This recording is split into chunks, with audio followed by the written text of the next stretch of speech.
All right, let's dive right into this explainer.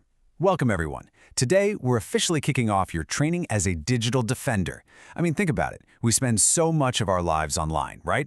Downloading apps, endlessly scrolling through our feeds, watching videos. But have you ever actually stopped to wonder how artificial intelligence is using your personal data?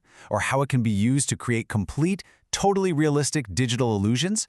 Well, today, we are going to crack that case wide open.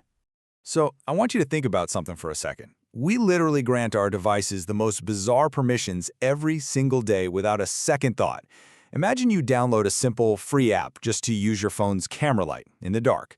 Suddenly, a pop-up asks for access to your contact list, your microphone, and your calendar? Like, why on earth would a flashlight need to know who your friends are or what you're doing on Tuesday? Spoiler alert, it absolutely doesn't. So here is your mission briefing for today. We're covering 4 main areas. 1. The hidden cost of free apps. 2. Securing the vault. 3. The deepfake deception. And 4. The detective's toolkit. Let's get into it. All right, jumping right into case number 1, the hidden cost of free apps. I know this sounds kind of intense, but right now, the apps on your phone are quietly scooping up massive amounts of data about you. It's almost like an invisible exchange happening right in your pocket. We're talking your exact GPS location, the photos you take, basically every website you browse, and even your keyboard input. Yeah, literally tracking what you type. Some apps even monitor your voice through digital assistants and track exactly how long you hover over certain posts. And this brings us to a massive golden rule of the internet. You ready? If you're not paying for the app, you are the product being sold. These apps might not cost you any actual money to download from the App Store, but you are still paying for them with something incredibly valuable, your personal information.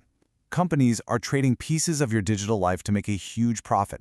Now, you're probably wondering, why do they even want all this random stuff? Well, companies take your browsing history, your location, your likes, and they combine them into a highly detailed digital profile of you.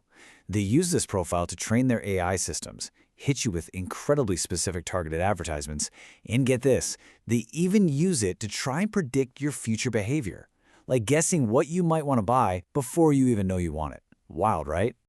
But what happens when these giant companies holding all your data mess up? To put the risk into perspective, let's look at the number 533 million.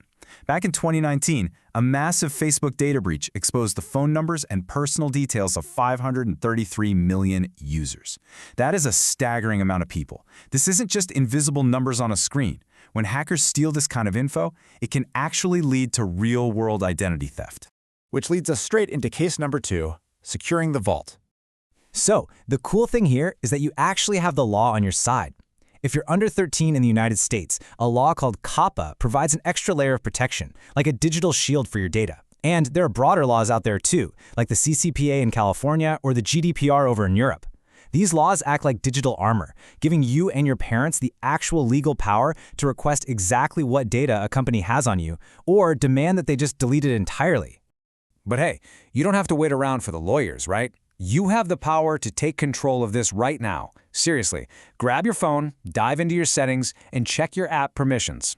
Turn off your location services so apps only see it when they're actually open. And most importantly, deny those unnecessary permissions. Remember our rule from earlier? A flashlight absolutely, under no circumstances, needs to see your calendar. Review your privacy settings on social media, limit ad targeting, and turn on that Do Not Track feature in your web browser. Okay, let's shift gears to case 3, the deepfake deception. We've talked about how AI tracks you. Now let's see how it creates completely fabricated digital illusions. So what exactly is a deepfake? Basically, it's a video or an image manipulated by AI to make it look like someone said or did something they completely 100% did not do. By analyzing thousands of real photos and videos of a person, the AI essentially learns exactly how they move, how they blink, the exact pitch of their voice. It then takes all that data and turns reality into a very high-stakes game of spot the fake. And this tech is moving incredibly fast. Look at this timeline. In 2019, a highly realistic but entirely fake video of former President Obama went totally viral. By 2020, we saw a fake video of Mark Zuckerberg making statements he never actually said.